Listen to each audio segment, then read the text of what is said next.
Bendiciones en este nuevo día. Seguimos meditando en las Escrituras. Hoy día leyendo el segundo libro de Samuel en los capítulos 5, 6 y 7. Cuando comencemos leyendo el capítulo 5, veremos que todas las tribus de Israel fueron donde David para que lo proclamaran como rey. Estos argumentaron que incluso esto ya lo hacía de una forma indirecta y por sobre todo era lo que el Señor quería. Este es quien le había dicho que pastorearía y sería el príncipe sobre Israel. Una de las primeras actividades como el nuevo soberano de Israel es ir a conquistar Jerusalén, donde habitaban los jebuseos. La ciudad había sido protegida por el terreno en que se encontraba. Jerusalén era una fortaleza natural, tenía una altura de 722 metros sobre el nivel del mar. David apreció la posición geográfica de Jerusalén y la estableció como la capital de la nación de Israel, y desde entonces Jerusalén se convirtió en la ciudad más importante de Israel. Jerusalén llegó a ser conocida como la ciudad de David.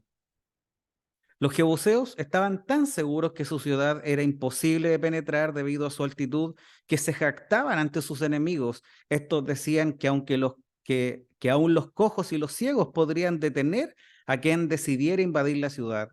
David decide utilizar los canales de agua de la ciudad para entrar a ella y le pide a su ejército que se preocupen de matar a los ciegos y los cojos de los jebuseos en castigo al orgullo y a la jactancia que estos tenían. David conquista la tierra de los jebuseos, que según algunos historiadores creen que se llamaba Urushalim o Bet-Shalem o Shalem o Moriah. David, al ocupar la ciudad, crea una fortaleza amurallada, y la palabra de Dios nos cuenta que David se engrandecía cada vez más, porque el Señor, Dios de los ejércitos, estaba con él. Veremos cómo el rey de Tiro envía materiales y carpinteros para que le construyan una casa de cedro a David en Jerusalén. David tomó esto como una señal de confirmación por parte de Dios sobre su reinado, y en este pequeño relato vemos una gran enseñanza. David atribuye lo ocurrido a Dios, pero no solo eso, lo atribuye al amor de Dios por su pueblo. No algo que David mereciera por lo que había hecho, no porque logró establecer una buena relación con el rey de Tiro, sino que esto es un regalo de Dios y por lo tanto es amor y gracia derramada. ¿Qué tan agradecidos somos nosotros, o qué tanto reconocemos que todo lo bueno que nos ocurre es gracias al amor de Dios por nosotros? Es un buen punto para meditar el día de hoy. Razones para agradecer a Dios sobran, así que decláralo con tu boca y dale gracias a Dios por todo lo que te ha entregado y te sigue entregando.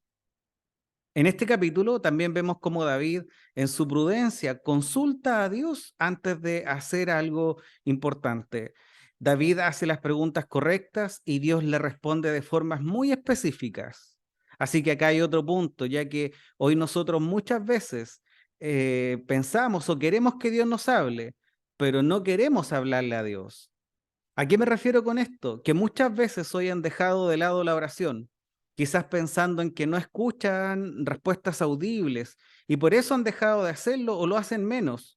Pero el tema es que debemos orar con fe. El Señor no nos responde con voz audible, aunque podría, pero nos responde con hechos.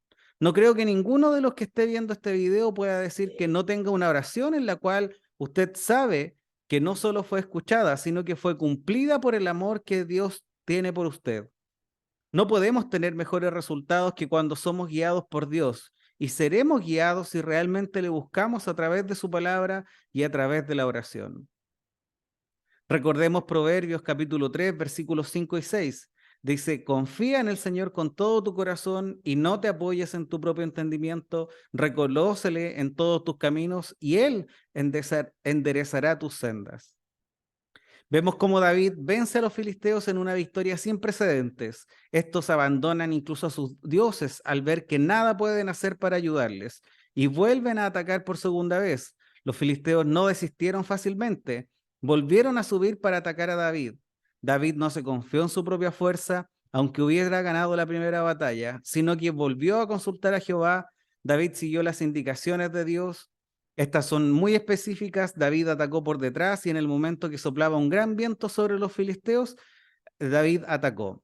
David obtuvo la victoria porque siguió las indicaciones de Dios Y el texto lo afirma claramente, dice, David lo hizo conforme a Jehová le había mandado y derrotó a los filisteos desde Geba hasta la entrada de Geser. Luego en el capítulo 6 veremos el relato de cómo David intenta llevar el arca a Jerusalén, pero primero sin éxito, porque Usa muere al tocar el arca mientras la trasladaban. David tuvo temor de Dios y prefirió dejarla en la casa de Obed-Edom, quien fue muy bendecido. En la muerte de Usa, al tocar el arca, algunos podrán quedar extrañados con lo ocurrido. Sin embargo, en este evento tenemos una gran enseñanza. No existe mayor adoración que la obediencia. Repito, no existe mayor adoración que la obediencia. El pueblo adoraba en gran forma al poder trasladar el arca hacia Jerusalén. El pueblo se gozaba y disfrutaba en esta acción, pero estos no estaban obedeciendo lo que había sido ordenado por el Señor en la Torá.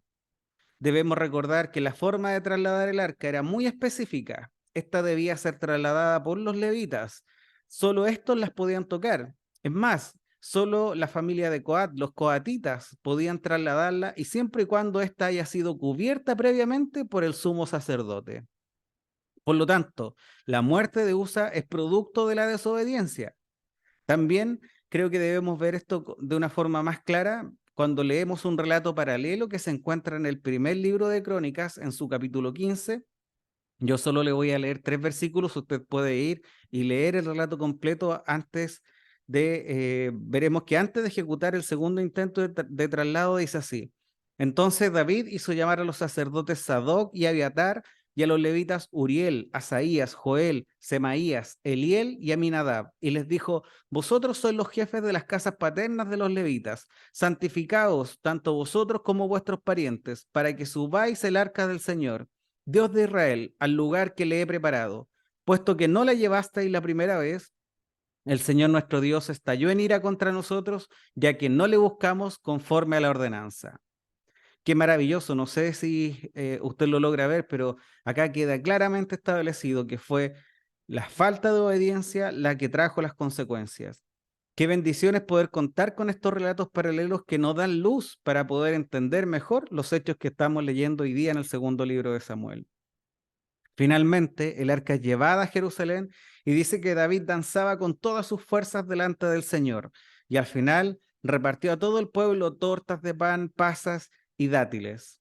Esto también es muy importante porque nos muestra que la celebración, la fiesta, la adoración no es mala, pero esta no puede ser el centro de nuestro culto a Dios. El centro es nuestra obediencia a Dios, la cual no se puede dar si no conocemos bien su palabra. Y es por eso que es tan importante conocer y meditar en su palabra. Gracias al Señor por eso.